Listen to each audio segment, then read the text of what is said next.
lab-validated Hawaiian astaxanthin. Only at brighteonstore.com. Welcome to counterthink.com. This is Mike Adams. Thank you for joining me today. This is the pre-election edition with only 2 days remaining for the midterm elections.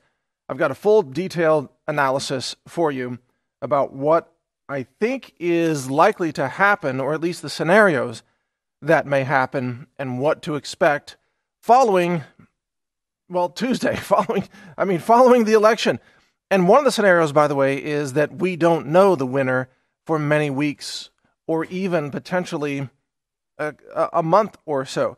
So I'll discuss that scenario, but I appreciate you joining me. There's a lot at stake. I'd like to just mention as a programming note that I'll be joining InfoWars and Alex Jones on Tuesday evening for live election coverage. I'll be reporting from this studio, sort of interweaving with the other InfoWars reporters as we cover the outcome of the evening.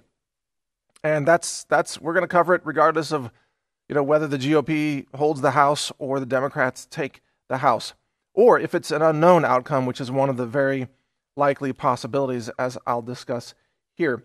Now, one of the things that I want to caution you about in this election, the unknowability of the outcome of this particular election is very, very high, even among those of us who have a very strong track record of making accurate predictions. For example, I publicly and accurately predicted that Trump would win the 2016 election. I was on the record saying that he would win. I'm even quoted in the Washington Post, I think, when they did a little hit piece on me a couple days before the election. They were trying to say, well, look at all these Trump supporters. They're crazy. Why do they think Trump is going to win? Something like that. And they quoted me as saying, yeah, we're going to take America back. Or at least they quoted me saying something. Who knows? Maybe they took it out of context. But on my website, Natural News, it's very clear, days before the election, I said Trump is going to win. I also said there was an 80% chance that Brett Kavanaugh would be confirmed to the United States Supreme Court. This is even during the time that he was under extreme attack by the left with the fake allegations against him and the fake news media and Julie Swetnick and that creepy porn lawyer, as he's called, Michael Avenatti, pushing forward these false allegations against Kavanaugh. Even then, I said he's got an 80% chance of being confirmed. So I've got a pretty good track record for these things. And, of course, I called the housing bubble crash, and I called the dot-com crash, started warning about that in 1999. But for this election, I don't have confidence in predicting the outcome. In fact, I would say there's a range here, and there could be anywhere from a loss of 20 Republican seats in the House to a loss of about 40. And that's what I'm kind of settling on right now, anywhere from 20 to 40. Well, as you know, if they only lose 20 seats, then they keep the House. If they lose 25 seats or more, they lose the House.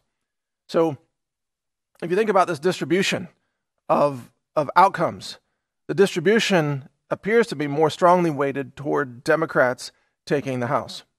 But there is a significant and very real chance that the GOP maintains control of the House and loses fewer than 23 seats, let's say, in which case the left will go absolutely nuts. So what I'm going to do here in the rest of this show, as we continue in the next segments, I'm going to analyze each of these scenarios. What happens in America if the Democrats take the House?